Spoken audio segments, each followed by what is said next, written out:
முரண்பாடான கருத்துக்களை, மோசமான கருத்துக்களை ஈவேரா பேசியிருக்கிறார்.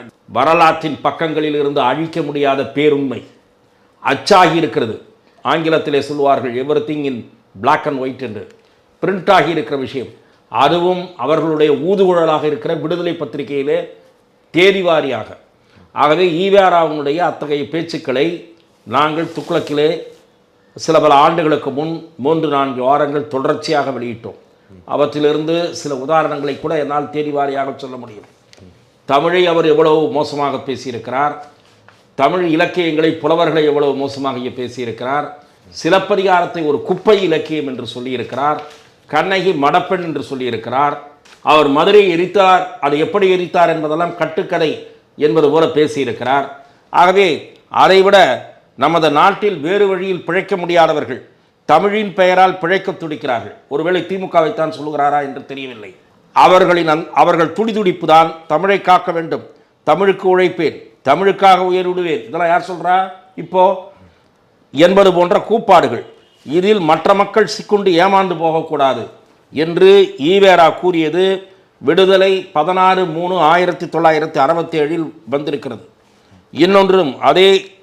இன்னொன்றும் அதற்கு முன்னால் ஒரு 20 ஆண்டுகளுக்கு முன்னால் அவர் சொல்லியிருக்கிறார், தமிழ் படித்தால் பிச்சை கூட கிடைக்காது, தமிழ் படித்து பிச்சை எடுப்பதை தவிர வேறு உயிர் வாழ ஒன்றுக்கும் பயன்படவில்லை என்பதோடு இதற்காக செலவு செய்த காலத்தை வேறு துறையில் செலவிட்டால் வாழ்வில் பயன் ஏற்பட்டிருக்கும் என்பதை 100 ஆண்டுகளுக்கு முன்பே தமிழ் கற்ற ஒரு அனுபவ புலவர் பாடியுள்ளார் அப்படின்னு அதுக்கு ஒரு 67 ஒரு 40 வருஷத்துக்கு முன்னாடி பேசியிருக்கிறார்.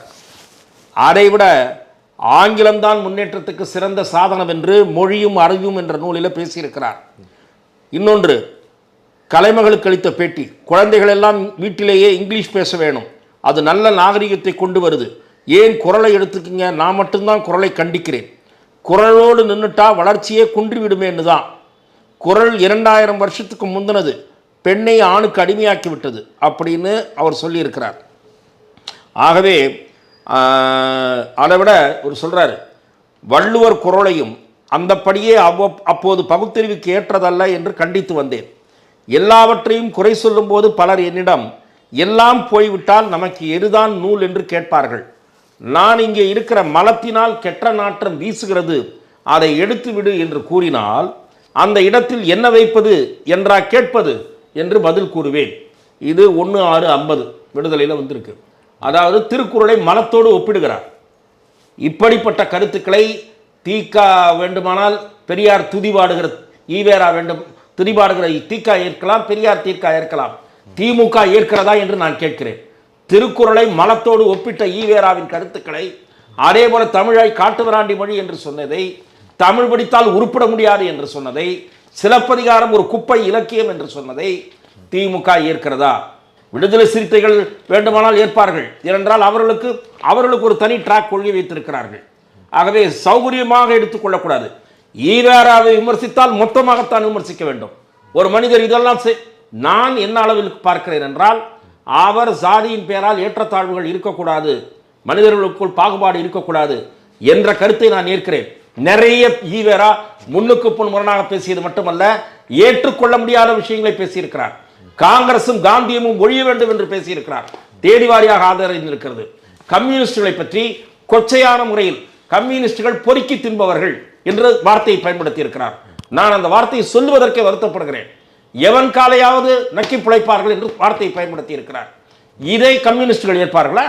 நான் கேட்கிறேன். காந்தியமும் காங்கிரசும் ஒழிய வேண்டும் என்று சொன்னதை இன்றைக்கு காங்கிரஸ் கட்சி ஏற்குமா? ஆகவே ஈவேரா நிறைய பேசியிருக்கிறார். இதற்கெல்லாம் தேதி வாரியாக ஆதாரம் இருக்கிறது. சீமான், அதனால்தான் இன்றைக்கு பல பேர் சமூக வலைத்தளங்களிலே ஈவேரா பேசியது முரசொலியில் அவர் பற்றி வெளிவந்த கார்ட்டூன், தீக்கா என்று காட்சி ஆரம்பித்தார்கள் அல்லவா, இவர்களெல்லாம் பதவிக்காக போனவர்கள், இவர்களையும் அந்த பொறுக்கி தின்பவர்கள் பட்டியலிலே ஈவேரா சேர்த்து இருக்கிறார். ஆகவே அவருடைய கடைசி பேச்சில் என்ன சொல்லி இருக்கிறார்? ஓட்டுக்காக என்ன வேணுமானாலும் செய்வார்கள் என்று பேசுகிறார்கள். கேவலமாக பேசியிருக்கிறார் திமுக காரர்களை. திமுக அதே போல முரசொலியில் ஈவேராவை காட்டமாக விமர்சித்து கார்ட்டூன்கள் போட்டிருக்கிறது. ஆகவே ஈவேரா ஒன்றும் அப்பழுக்கற்றவர் அல்ல, மகான் அல்ல, புனிதர் அல்ல. அவரை தாராளமாக விமர்சிக்கலாம், கூர்மையாக விமர்சிக்கலாம். அவர் விமர்சனத்துக்கு அப்பாற்பட்டவரே அல்ல. சீமான் கருத்தில் பெரும்பாலானவற்றை நான் ஏற்கிறேன்.